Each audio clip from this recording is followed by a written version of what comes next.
Good morning.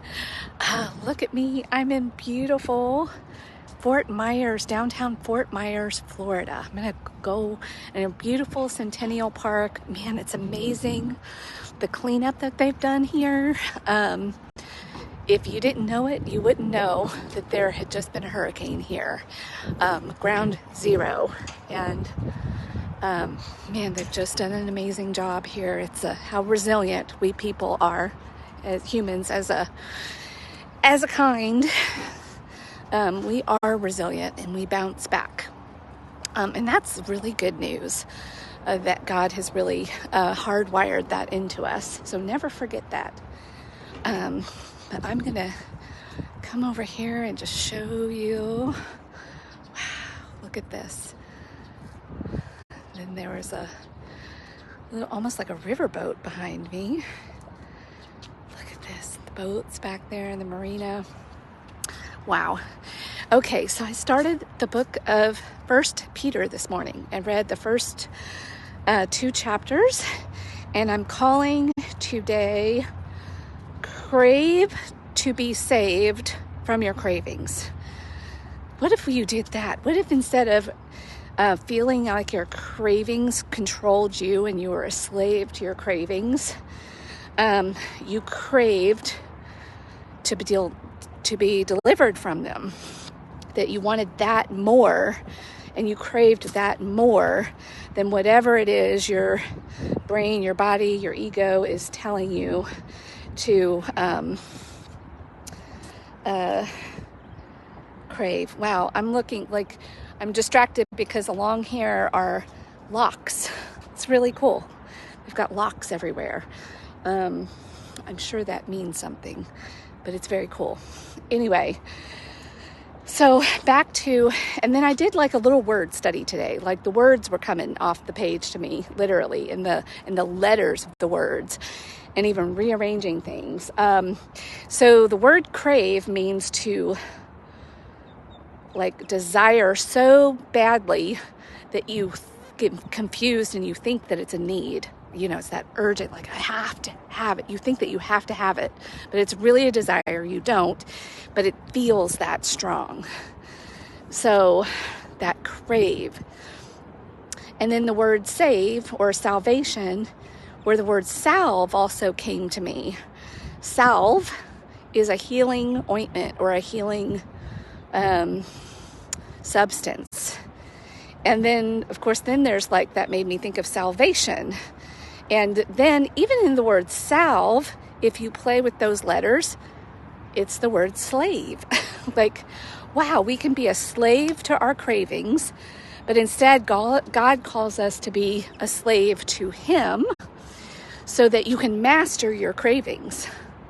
You can become the master instead of the slave. When your heart's in the right direction and you're craving the better thing, the higher thing for yourself.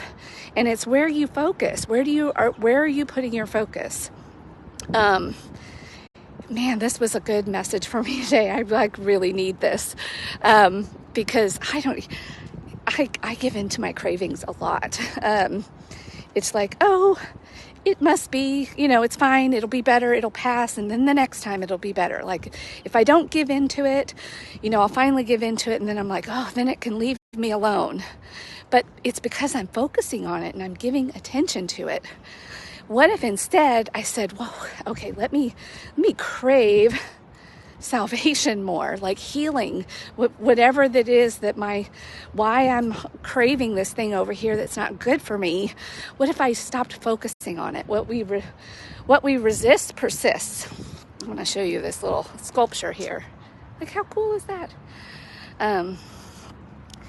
But what you resist persists. So rather than trying to resist a craving, but that's the thing that we do, especially when we know it's maybe not really good for us. We think that there's 2 options. We have to resist or we have to give in. And what if there was another way, a third way? What if we distracted or started to intentionally crave something else? And then we start to want the other thing. And then maybe even doing the thing that maybe we don't want as much, maybe we don't even want it all, but we know it's the better choice for us, the healthier thing. And what if we made ourselves a slave to that, even if we don't want to? And eventually our desires change. That's what happens. You build new evidence, new experiences, and then your cravings change.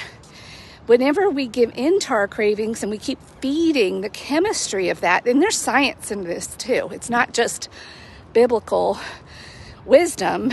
It's biblical wisdom because it's science. It's real. And God knows this because he built us. This is how it works. So when you shift and decide to go in a new direction, even though maybe it's not what you want, but you do it anyway, your taste buds, your cravings, your experiences, your heart, like whatever it is you're doing, whether it's consuming something in a relationship, like whatever it is, when you go in the direction that you know is better for you, which that's what God wants, and so that's being a slave to God, your desires change with you. It takes time, but hang in there. There's a process, and that's his promise. That's why we need faith. Like Paul was telling us, we need faith, and we need to start going in that direction and having faith and belief and trust in the process. It's good stuff, you guys. So crave to be saved from your craving. Crave that. Focus on that and ask what the better choice would be, and tell yourself, this too shall pass. Those feelings, intense feelings, they can only stay at that intensity level for a while, and then they calm down, and then they go away. And then before you know it, with practice, now when we start sending ourselves mixed messages and we give in sometimes and we don't others, we slow ourselves down, but that's okay. It's still, stick with it. And eventually you will make progress, and your desires do change. Your cravings change. And you start to crave even things that are hard in the moment because you know it's going to be easier down the road.